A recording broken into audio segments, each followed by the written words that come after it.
많은 사람들이 이렇게 생각합니다. 우리가 죄가 있는 줄 알지만은 하나님이 사랑이시라면서 그냥 용서해 주시면 안 될까? 꼭 굳이 예수님을 그렇게 처참하게 십자가에 매달아 죽이셔야 하나? 그러나 하나님은 사랑이시지만은 동시에 의로우신 재판장이시잖아요. 죄를 그냥 넘기면은 하나님 자체가 불의한 사람이 되죠. 그래서 나랑 같이 생활하는 아버지가 있는데 그 아버지가 재판장인데 아들이 죄를 지었어. 이제 아들이 가가지고 아버지 앞에서 불쌍한 표정을 지으면서 아버지 저 사랑하는 줄 저도 알고 저도 아버지도 저 사랑하시죠? 그냥 용서해 줘요. 그렇게 해서 용서해 줘버린다면 재판장으로서 법에 공의가 안 서니까 사랑하고 용서는 하지만 반드시 아들은 심판을 받고 죄값을 치러야 된다. 그게 하나님 법이기 때문에. 그래서 인간들은 그 십자가 얘기를 하면 그냥 우리 믿는 사람도 마찬가지. TV 속에서 마치 요즘 정치판을 보는 것처럼 그 재판 광경을 지켜보면서 저 자식 사형시켜야 돼. 저 자식 죽여야 막 그런 소리를 하지만 그게 정작 자기 모습이라고 생각했을 때 법 앞에서는 그 TV 안에서 보는 그 사람이나 나나 똑같다. 그래서 법은 반드시 공정하게 재판이 돼야 된다. 그런 이해를 가지고 우리가 이제 성경을 한번 봅시다. 로마서 3장. 그런즉 유대인의 나음이 무엇이며 할례의 유익이 무엇이냐. 그런즉 우리가 믿음으로 말미암아 율법을 파괴하느냐. 그럴 수 없느니라. 도리어 율법을 굳게 세우느니라. 1절에 보면 유대인의 나음이 무엇이냐. 유대인들의 특권이 뭐냐면 하나님의 백성이다 하고 하나님이 딱 그 못 박으셨잖아요. 그리고 할례를 해라 해가지고 할례에 이제 표도 있고. 그러니까 이놈들이 그걸 자랑하면서 그러면서 또 말씀을 맡았잖아요. 그 율법을 그 사람들한테만 줬잖아요. 그런데 그 자체가 의로움이나 구원을 보장해 주지는 않는다. 이 사람들이 그런 특별 의식만 있지 하나님을 올바로 믿고 따르지 않기 때문에 그래서 하나님께 심판을 받잖아요. 오늘날 우리 모습과 똑같습니다. 그래서 3절에 그렇다고 그 인간의 불신실함 때문에 걔들이 믿어주지 않고 뭐 하나님 뜻대로 안 산다고 그렇다고 하나님까지 무효가 되는 것은 아니다. 사람은 실패해도 하나님은 변함없이 의로우시고 신실하시다. 그 말씀을 3절에서 하시는 거예요. 그래서 5절에 또 어떤 사람이 이렇게 말합니다. 우리 불의가 하나님의 의를 드러나게 하면 무슨 말 하리요? 그러니까 우리가 좀 죄를 좀 지어주고 해야지. 그래야 하나님의 거룩하고 영광스러움이 더 돋보일 거 아니냐 이거지. 전부 다 흰색만 있으면 귀한 줄 모르니까 좀 까만 점이 있어야 흰색이 더 돋보일 거 아니냐. 그런 이상한 논리가 성립된다면 하나님의 이 공의도 없고 올바로 심판하실 수 없죠.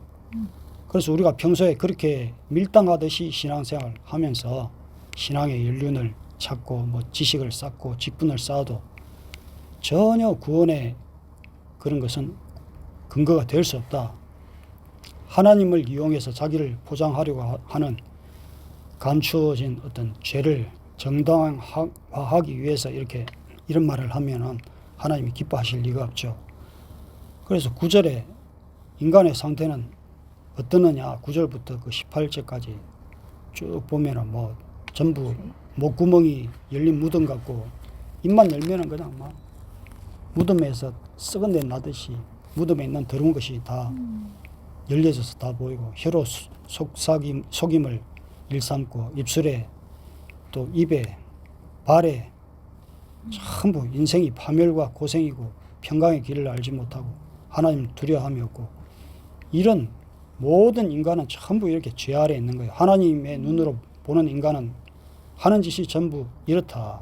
그래서 의인이 없다는 거예요. 깨닫는 자도 없고 하나님을 찾는 자도 없고 그게 혀면 혀, 입이면 입, 발이면 발, 눈, 인간 세포 전체가 하나님 앞에 이렇게 완전하게 부패되었기 때문에 우리가 뭐 그렇게 잘못했어 용서해 주면 되지 이렇게 할 일이 아니라는 거죠.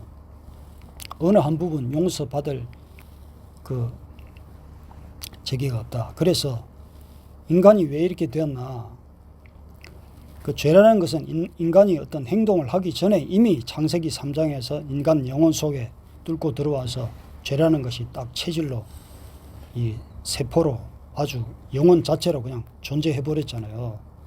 근데 사람들이 이런 말을 교회에서 듣기 싫어합니다. 그냥 은혜만 말하지 하나님이 사랑이신데 그것만 말하는 거예요. 그런데 사실은 이 문제 때문에 창세기 3장 이 8절에서 18절 요 인간 속에 있는 이런 세포 뼛속까지 피속까지 죄로 얼룩져 있는 이것 때문에 성경이 써 있는데 이 사실을 자꾸 말하지 말고 은혜만 말하는 거예요. 이 문제를 가만히 놔두고 은혜 생활, 종교 생활만 하도록 그렇게 하라는 거예요. 그렇게 받기만 하려고 하는 그런 신앙 가지고는 우리한테 아무 유익이 없다. 왜냐? 요한복음 8장 44절 너희는 너희 아비 마귀에게서 났으니 너희 아비의 욕심대로 행하고자 하느니라. 우리의 근본적인 아버지가 마귀고 우리의 체질이 마귀고 그냥 마귀 닮아가지고 입에서 말에서 삶에서 피에서 그 생명에서 나오는 것이 전부 그 아비 마귀 닮았다고 하나님이 그렇게 하나님이 볼 때 분명히 그렇다고 말씀을 해주시는 거예요.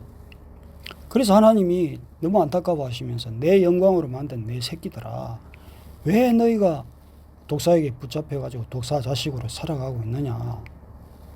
왜 네가 독사 지금 자식으로 살아가고 있다는 것을 너희가 못 깨닫느냐. 성경을 보면서 계속 그거 깨달으라고 말하는 거예요. 그걸 깨달아져야 그러면 깨달아지면은 은혜는 즉시 와요. 호련히.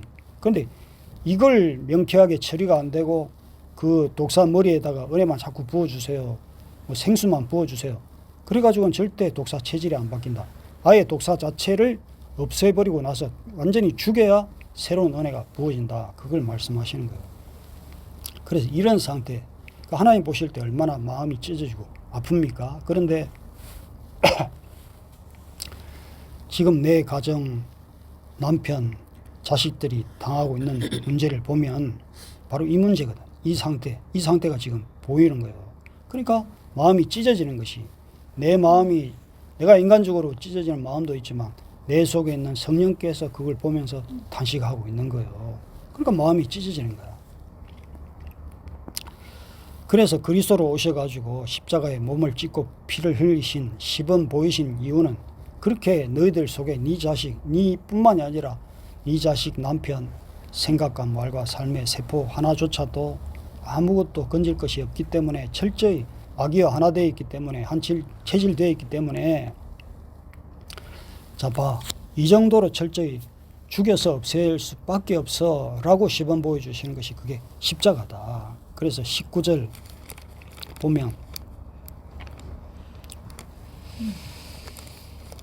우리 율법이 말하나 봐. 율법 아래 있는 자들이 말하는 것이니 이는 모든 입을 막고 온 세상으로 하나님의 심판 아래 있게 하려 하심이라. 그 하나님의 법, 율법을 주신 진짜 이유는 뭐냐? 저기서 어둠 속에서 누군가가 이렇게 외칩니다. 나는 의로워. 예수 필요 없어. 그래? 그러면 그 하나님의 법, 율법으로 한번 너를 비춰보자. 율법의 라이트로 너를 한번 비춰보자. 한번 비춰볼게. 그걸 비춰봤더니 세상에 오래된 무덤을 연 것 같이 그 속에 막 썩은 해골, 벌레, 구더기, 온갖 사망과 저주로 가득 차 있는 거예요. 그래서 율법이라는 것은 그거예요. 나를 비추고 내 속에, 내 체질 속에, 내 피 속에 내가 얼마나 독사 체질인지 내가 입만 열면 그 속에서 해골이 튀어나오고 썩은 것이 튀어나오는 그것을 발견하라는 거예요. 그래서 19절 하나님 앞에 인간은 모든 입이 그냥 할 말이 없어. 입을 다물지 않으면 안 될 만큼 온 세상이 하나님의 심판 앞에 있을 수밖에 없구나. 변명할 여지 없이 그 얘기죠. 그래서 인간은 율법을 완전히 지킬 수도 없고 율법적 행위, 신앙 생활, 지식 생활로는 자신을 의롭게 하지 못한다. 그걸 깨닫게 하시려고 율법을 주셨다는 거예요.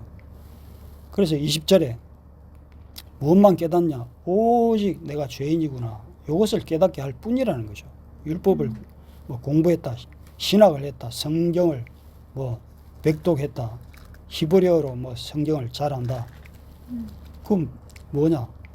그런다고 남 앞에 자랑할 것이 없이 그게 전부 자기 얘기인데 내가 이렇게 죄인이구나 이걸 깨닫게 할 뿐이라는 거죠. 그래서 율법 지키고 날 지키고 달 지키고 뭐 절기 지킨다고 너스레를 떨면서 오히려 기성 그 교회를 이단으로 몰아가는 이런 진짜 이단들도 있어요. 그 율법 지식이 뭔데, 율법으로 성경 배우고 했던 그 내용이 뭔데 자기 죄 깨달으는 건데. 그러니까 율법을 잘 지키고 뭐 절기를 잘 지키고 뭘 행위를 잘 하면서 자기 자신을 의롭다고 증명하고 하려면 할수록 전부 자신이 얼마나 교만하고 절망에 빠질 수 없구나. 그걸 보라는 것인데 그걸로 자기 의를 드러내려고 하니까 끝내 그런 사람들은 이단에서 벗어날 수 없는 거예요. 그리고 이단은 평생 이단이 뭐 잘 돼가지고 뭐 교회 머리가 되고 뭐 기성교회가 되고 이런 역사는 없잖아요. 이단은 끝내 죽을 때까지 이단일 수밖에 없다. 왜냐? 성경을 보면 볼수록 지네들이 이단이라는 것이 증명되니까. 그게 율법 행위로는 그렇게 되지 않기 때문에, 그게 하나님 법 아니기 때문에 그럴 수밖에 없는 거예요. 이상한 짓들을 그 수천 년 전이나 지금이나 이상한 짓들을 하나. 수천 년 전이나 지금이나 이단이 뭐 지네들이 완벽하다는 걸 증명해가지고 기성교회 위에 서가지고 머리가 되거나 이 상황이 바뀐 역사가 없어요. 이단은 끝내 이단일 수밖에 없는 것이 이거 하나님 법이 분명하니까. 그래서 행위나 공부로는 나를 자랑하게 하는 그런 절대 도구가 되지 못한다. 오히려 내 입을 닫고 교만 자랑 닫아버리게 되고 나를 침묵하면 더욱더 침묵하게 하고 나를 전부 그냥 말씀 안에서 죽게 만들지. 그 공부했다고 자기가 드러나니 자기가 높아지고 하는 것이 그게 전부 그렇게 될 수 없다. 그러나 21절에 이제는 율법 외에 하나님의 생명, 그 복음이 이제 여기서 시작되잖아요. 하나님의 생명. 율법 신앙 체계 속에서는 죽었다 깨어나도 의로움이 안 되고 생명도 안 되고 구원도 안 되는데 이제 율법 아닌 것에서 율법 밖에서 우리에게 주실 의가 나타났는데 그게 뭐냐? 내 죄를 대신해서 더러운 내 모습이 되셔가지고 죽으신 예수 그리스도 안에 있는 그 믿음으로 그 사실이 실제가 된 자 속에서 내가 죽고 그리스도만 주인 되어 사는 자에게 차별 없이 주시는 그 의, 그 생명만이 그게 구원이라는 거예요. 예수 그리스도 안에서 내가 딱 죽었을 때 그게 하나님 보시기에 그게 의고 그게 영생이고 그게 구원이다. 그래서 23절, 24절에 모든 사람이 죄를 범하였으니 하나님의 영광을 이루지 못하더니 그리스도 예수 안에 있는 속량으로 말미암아 값없이 의롭다 하심을 얻은 자 되었느니라.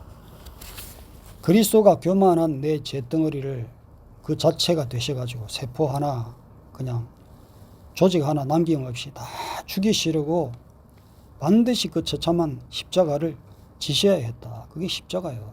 그렇기 때문에 그냥 용서하면 안 되나? 그 십자가를 반드시 주셔야 했나?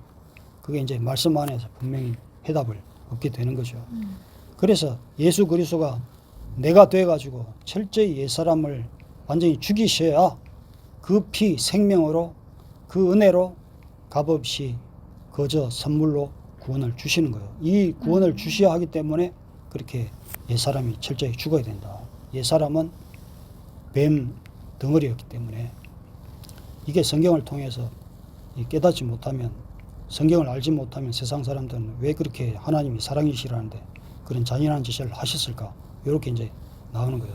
근데 성경을 알면 그럴 수밖에 없다는 것이 분명해지니까. 그래서 하나님은 십자가에서 죄를 적당히 덮으신 것이 아니라 죄를 철저히 심판해서 죽이시고 그 대가로 죄인을 의롭다 하신 것이죠. 그러니까 하나님은 두리뭉실한 분이 아니라 의로우시고 동시에 아주 분명한 재판장이시다. 그렇기 때문에 우리는 회개하는 자체가 공로가 아닙니다. 믿음 생활, 종교 생활하는 자체가 어떤 대가도 아니고 반드시 우리에게 대가를 지불을 해야 할 것은 예수 그리스도와 함께 십자가에 죽어야 된다.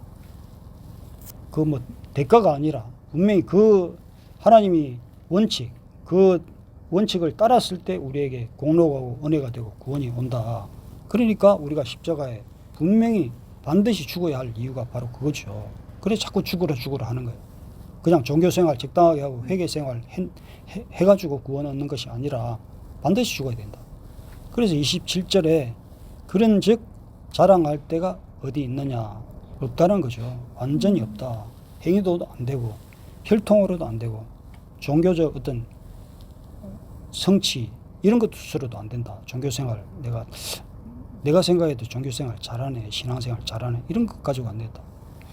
오직 믿음인데 그 믿음은 뭐냐? 그 처참한 내 죽음을 대신 해결해 주셨군요. 이걸 내가 믿는다.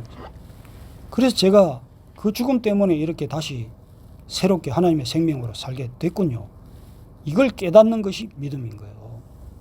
그 죽음 함께 죽어보니까 정말 주님과 함께 죽었더니 내가 이렇게 새 생명이 됐군요. 이걸 깨닫고 따르는 것이 믿음이라는 거죠. 단지 지식만 믿고 이렇게 종교생활을 하는 것이 믿음이 아니라 죽어보니까 이게 진짜 사실이네요. 그래서 이 사실에 두렵고 감사함으로 드리는 삶의 실제가 있는 것이 그게 믿음이고 그게 11조 생활이고 그게 구원이라는 거예요. 11조라는 것은 돈 자체가 아니에요.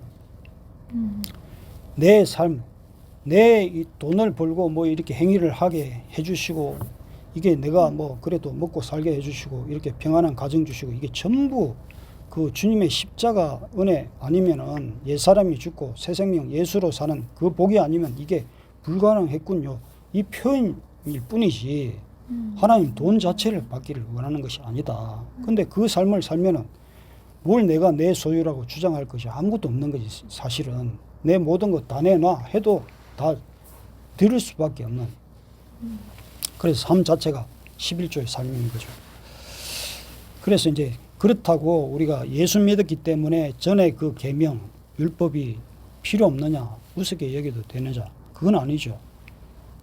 아까 율법으로 이렇게 율법의 라이터로 이렇게 비춰보면 나는 철저히 이렇게 더러운 존재였구나 그걸 인정할 수밖에 없고 그 앞에서 입을 딱 닫을 수밖에 없기 때문에 그 율법을 무시할 그 어떤 체계가 아니라 예수 안에서 들어가서 살다 보니까 율법을 조심해서 지켜야지. 하나님 눈치 보면서 율법 안 지키면은 마치 벌이라도 받을 것처럼 그렇게 노예근성으로 율법을 지키는 정도가 아니라 이제 그냥 예수 안에 있으니까 그 율법조차도 넉넉히 지키고도 남을 정도 수준이 딱 돼버리는 거예요. 조심해서 지키는 것이 아니라 예수 안에 있으니까 그냥 뭐 살인하지 마, 도둑질 하지 마, 뭐 하지 마, 뭐 하지 마. 그렇게 말 안 해도 그게 자연적으로 저절로 지켜주는 이런 수준까지 올라와 버린다.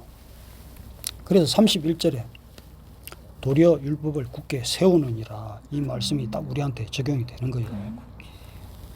그래 율법주의자들이 뭐 자기 율법 지킨다고 뭐 어쩌고 야 우리는 그렇게 소잡고 뭐 날 절개 안 지켜도 예수 안에 있으면 우리는 다 지켜지는데 너희들은 그렇게 지키는 그 자체 너희들은 죽지는 않고 그거 지키는 것으로 너희는 어렵다고 자꾸 하느냐 이제 그렇게 말할 수 있는 거죠.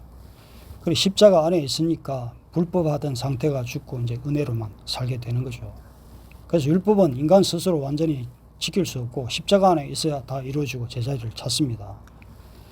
그래서 예수 피라는 것은 생명이잖아요.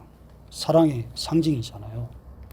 오늘 당장 어떤 사형 선고 받아서 죽어야 할 사람이 있다고 쳤을 때 그 사람한테 그 사람을 살리려면 내 몸을 찢고 피를 흘려가지고 내 안에 있는 만큼 다 쏟아가지고 그 사람한테 주어야 살릴 수 있다면 나는 그렇게 할 수 있을까요?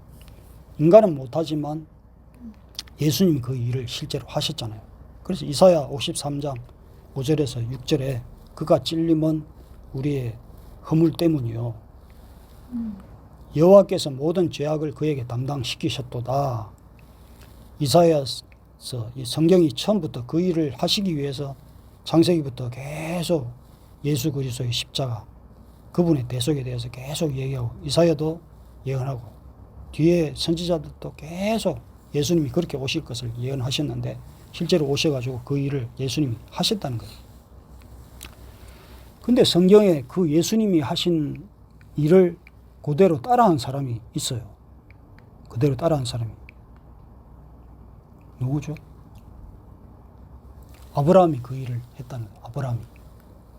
아들 아브라함이 이삭. 이제 100살이 넘는 나이에 진짜 핏덩이 같은 새끼를 딱 안았을 때, 우리가 나이 먹으면은, 우리 나이 조금밖에 안 먹었는데도 애들 보면 그렇게 사랑스럽고 이쁜데, 100살, 아무런 자식이 없다가 핏덩이를 안았으니, 그 핏덩이는 자기 목숨과 똑같은 거지.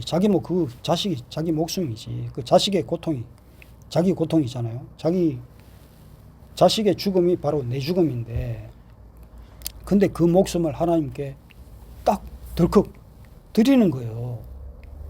그 아브라함이 이 믿음을 드리니까 하나님이 깜짝 오히려 더 놀란다. 됐다 아브라함아, 됐다. 네 믿음이 그 정도냐? 하나님이 깜짝 놀라시는 거예요. 그래서 그 믿음의 조상이 됐잖아요. 근데 인간이 그런 그 믿음을 감히 드릴 수가 없는데, 아브라함 속에 어느 정도 하나님이 들어가시고 주인 되셨으면은 아브라함이 자기의 생각과 말과 삶으로서 할 수 없는 것을 했다. 그것은 하나님의 은혜가 아니면 불가능했다는 거죠. 그러니까 아브라함의 믿음이라는 것은 아브라함 인간 자체의 믿음이 아니라 아브라함 속에 그렇게 하나님이 주인 되시니까 그런 믿음이 나오더라라는 것을 얘기해 주는 거예요.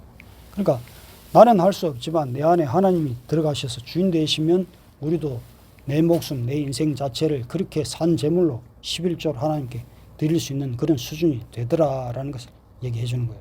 그래서 우리가 그 하나님이 내 주인이 안 되면 내 의로 막 하나님 앞에 최고 신앙인처럼 자꾸 이제 느스레를 떨지만, 사실은 어떤 상황 됐을 때 그것을 부인하고 배신할 수밖에 없지만, 내가 죽고 내 안에 하나님이 주인 되시면 하나님이 원하시는 그런 삶, 생각과 말과 삶을 전부 드릴 수 있다라는 것을 말씀하고 계십니다. 그렇기 때문에 십자가는 어떤 타협이 아니라 인간과 하나님 사이에 절충이 될 수도 없고, 죄를 눈감아 준 사건 정도가 아니라 그냥 하나님의 의로 철저히 그냥 나를 끝내시는 사건이다. 거룩한 하나님 앞에 더러운 죄인은 반드시 그렇게 죽어 없어지는데, 없어지면 그것을 하나님이 참 그때부터 하나님이 주인 되시고 일을 시작하시고 내 안에 하나님 나라를 세우시고 내가 하나님의 영광으로 바뀔 수 있는 그 사건이라는 거죠. 그래서 십자가가 그만큼 중요하다. 그 십자가 없이 하나님 앞에 내가 바른 신앙이 될 수도 없고 바른 믿음 생활이 될 수도 없다. 그래서 예수라는 것은 어떤 희생자가 아니죠. 우리 죄인의 대표자입니다. 대표. 첫사람 아담이라는 것은 대표자라는 뜻이 있는데, 첫사람 아담은 죄인의 대표자잖아요. 아담이 죄를 불러들인 죄인의 대표자. 근데 둘째 사람 아담을, 예수님을 둘째 사람 아담이라고 하는데, 둘째 사람은 어떤 대표자였느냐? 생명을 가지고 오는 대표자잖아요.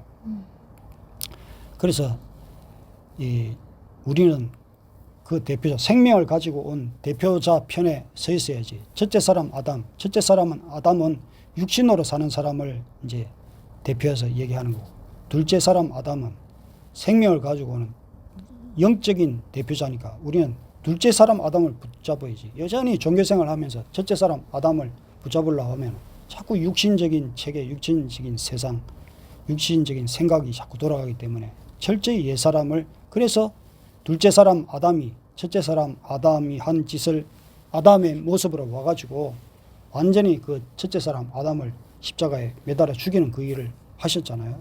그렇기 때문에 예수 안에서 우리가 함께 죽어야 그 둘째 사람 아담, 생명을 가지고 오신 그분 안에서 영생을 얻게 된다.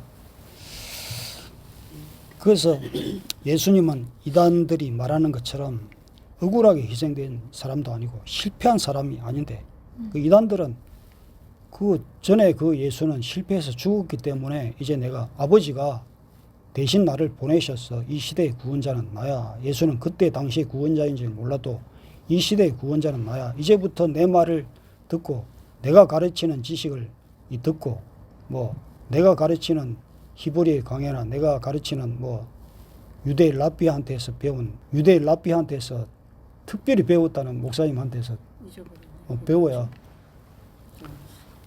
그런 건 있을 수 없다. 옛날 뭐 히브리언이 유대인이 뭐 율법을 이렇게 계속 표방하고 나타내고 율법을 붙잡고 갈라하는 신앙은 전부 다 옛사람에 속한 거지. 그 율법을 다 이루셨다는데 왜 자꾸 전에 걸로 돌아가가지고 다시 율법 배워요. 우리는 랍비한테서 배운 사상을 특별히 배워요. 뭐 히브리어 우리 공부해요. 안 죽으면 아무 소용이 없는 거예요. 그 이단들이 그런 것을 악용을 하는데, 그래서 억울하게 희생된 분이나 실패한 분이 아니라 인간 모두를 사랑하고 대신해서 철저하게 그 옛사람을 죽이고, 그래서 십자가는 우리에게 반드시 필요하다. 그래서 우리를 대신해서 대표자로 죽어주셨는데, 대표자지만 우리 모두를 죽이신 우리 자체이신 분이 그 십자가 지신 예수다.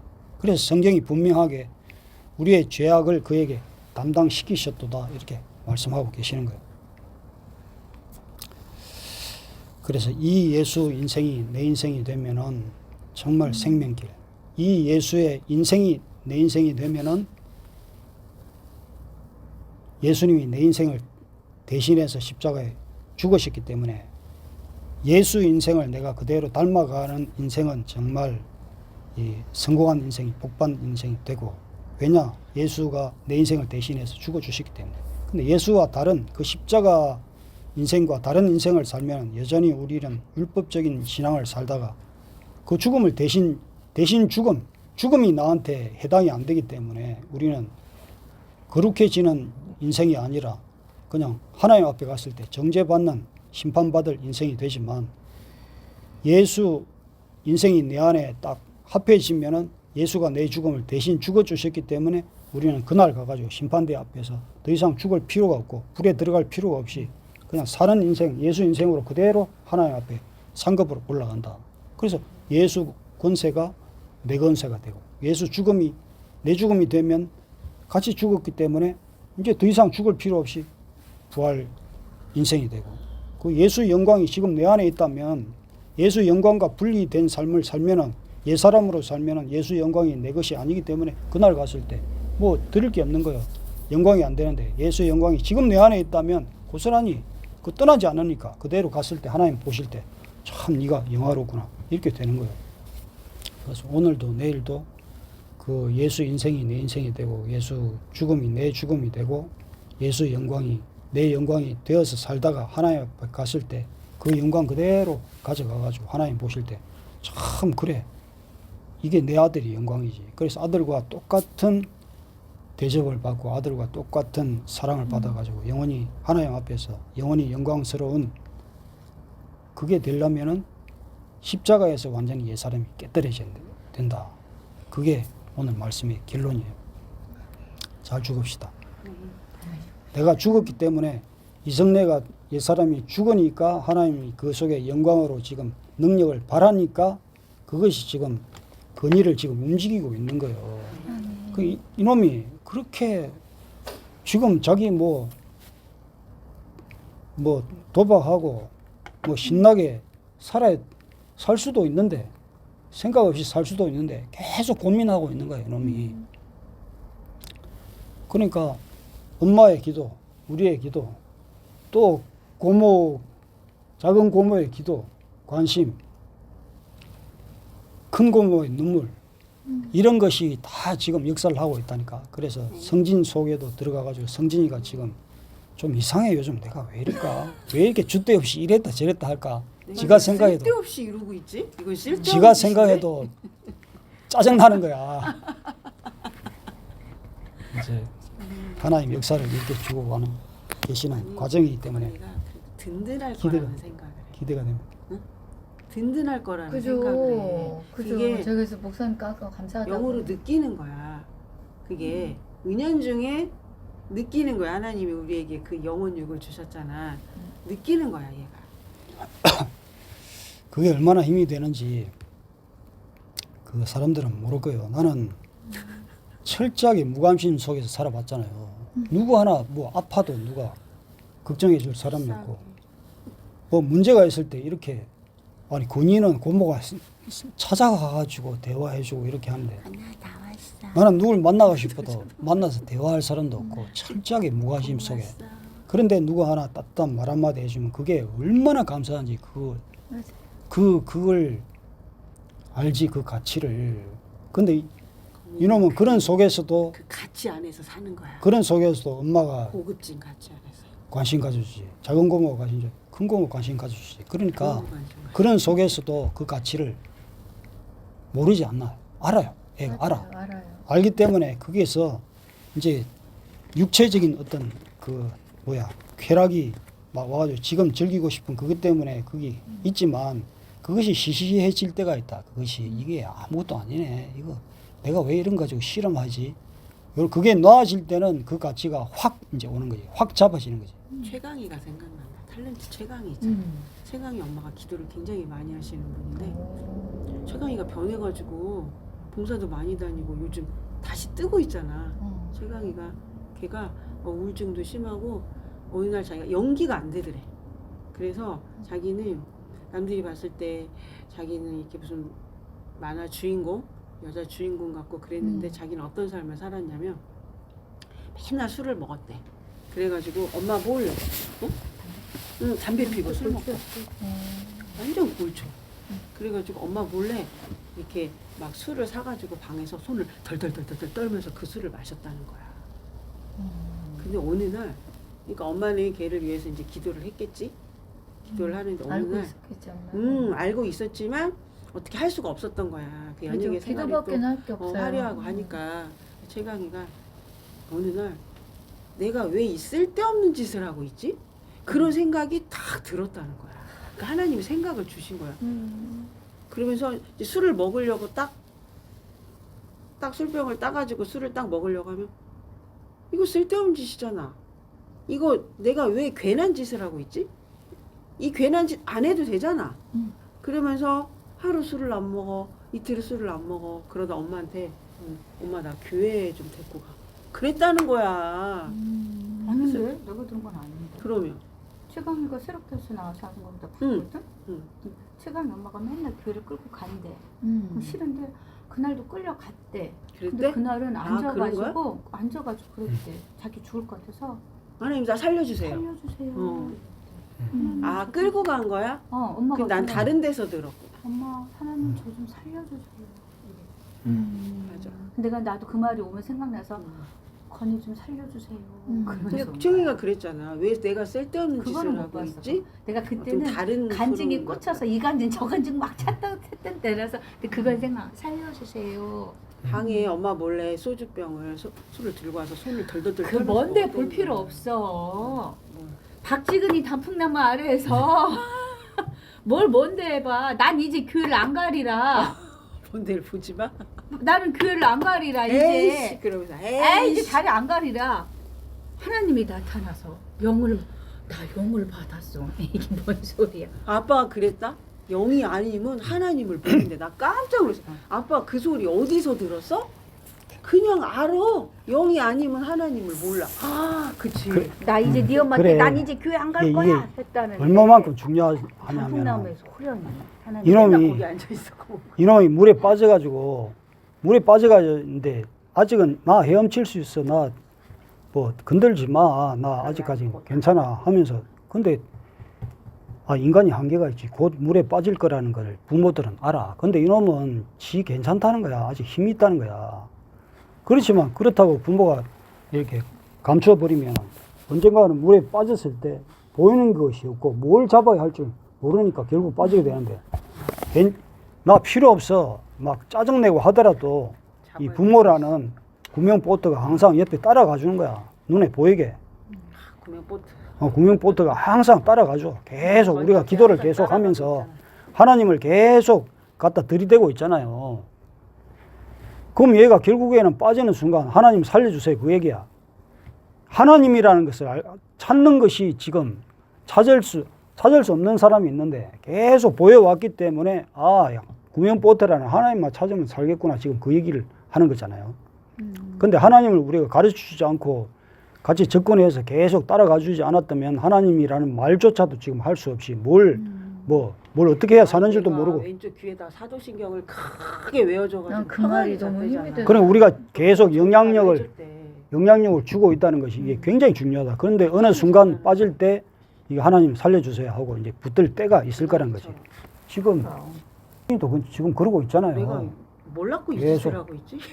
거야. 그럴 수도 있어. 다 근데, 쓸데없는 근데 짓이다. 알고 있는 것 같아 지금. 나는 어저께 그 막걸리 먹고 싶어라 하면서 이제 딱 막걸리 먹으면서 여보 근데 나 어제도 술 안 먹고 그제도 술 안 먹었다? 그러는 거예요. 그래서 우리 씨랑 다르네. 오늘은 근데 편안하게 그냥 먹어. 당신 먹고 싶으니까 그냥 방에 들어가서 그렇게 슬프게 먹지 말고 그냥 편안하게 여보 먹어. 마음 편하게. 어차피 먹을 거거든. 근데 막 그렇게 괴롭고 힘들게 마귀하고 같이 먹는 것보다 그래도 내가 평안하게 내 속에 더러운 것들을 꺼내면서 먹는 게 낫다 싶은 거야. 그리고 안 미운 거야. 여보 내가 따라줄게. 당신 내가 따라줄게. 가만있어 내가 흔들어줄게. 그래요? 오늘은 내가 한 병을 먹었는데 아쉬워하길래 여보 2병까지 먹을 수 있어. 2병 먹어도 돼. 걱정하지 말고 먹고 싶은 거. 나 한 병 더 먹고 싶은데. 한 병 더 먹어? 괜찮아. 많이 먹어. 괜찮아. 근데 천천히 먹어. 여보. 그러니까 자기가 이 2병을 10분이면 먹었을 텐데 당신하고 먹으니까 2시간을 먹었다는 거야. 그러니까 취하잖아요, 술이. 빨리 먹으면 술이 안 취하니까 많이 먹고 죽기 살기로 취하고 지금은 이렇게 천천히 먹으니까 취기를 느끼는 거야. 하고 내가 여보 당신 다음에 또 먹고 싶으면 이렇게 먹어 나랑 얘기하면서 당신이 하고 싶은 말 하면서 그럼 돼? 그거 달죠? 피해. 예수님의 사랑이지 그게 뭐야? 아니 그냥 이제 저는 그걸 제가 그런 마음이 늘 있는 것 같아요. 하나님께 너무 감사하고 제가 어제 이제 목사님 우리 예습 내줘가지고 어제 막 제가 이것 좀 1등이야 예수 1등. 하고 어쨌든 제가 말씀을 매일 이렇게 필독을 하잖아요. 근데 어저께는 이런 기도가 나오는 거예요. 이제 일기를 쓰죠. 제가 항상 이거는 느끼는 거지만 하나님의 보호하심이 느껴진다. 염려와 근심이 몰려온다면 예수의 보혈과 예수의 십자가로 생명 주신 오직 예수만 바라보리라. 하나님이 성령을 보내시어 내 안에 성령님께 간구하며 도움을 청한다. 오직 주님만 하실 수 있습니다. 저는 항상 기뻐하고 감사하며 말씀과 기도로 주께 찬송하며 영광 돌리는 삶만 살겠습니다. 박을 받아주셔서 감사드리며 늘 주께 아들 가족을 사랑과 감사로 섬기겠습니다. 주님 감사합니다. 오늘도 기적 같은 삶을 허락하신 주님만 찬양합니다. 아멘. 그냥 이렇게 사는 거예요 매일. 나중에 그 건이 물려줘야겠다. 그냥 엄마의 기도. 근데 예전에는 그런 거 같아. 하나님 도와주세요. 하나님 도와주세요. 하나님 도와주세요. 이렇게 했다면 지금은 그 도와주셔서 너무 그냥 감사해서 하나님께 영광 돌리게 되는 것 같아요. 근데 지금은 그때는 하나님께 영광 돌리고 뭐 이런 것이 어디 있어요. 내가 죽게 생겼는데 나 좀 잡아주세요. 하나님 나 좀 살려주세요만 했죠. 우리 새끼 좀 살려주세요. 주변에 있는 권사님들이 들어야 될 간증인데. 진짜. 내 아들 한번 살려주세요. 내 남편 살려주세요. 제가 어떻게 못하니까 제가 어떻게 할 수 없어요. 제가 어떻게 되지가 않아요. 하나님 내 새끼 살려주세요. 막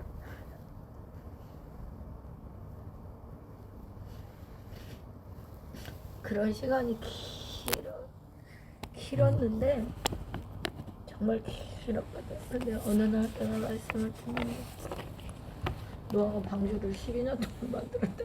120년 동안 12년도 아니고 120년 동안 만들었다고 하고 뭐 다니엘을 13년 동안 굴에 갇혀 있었다고 그러고 막 그런 얘기를 들으니까 나는 아무것도 아니네. 나는 그런 믿음을 가지려면 그 고난의 길이 그냥 감사해.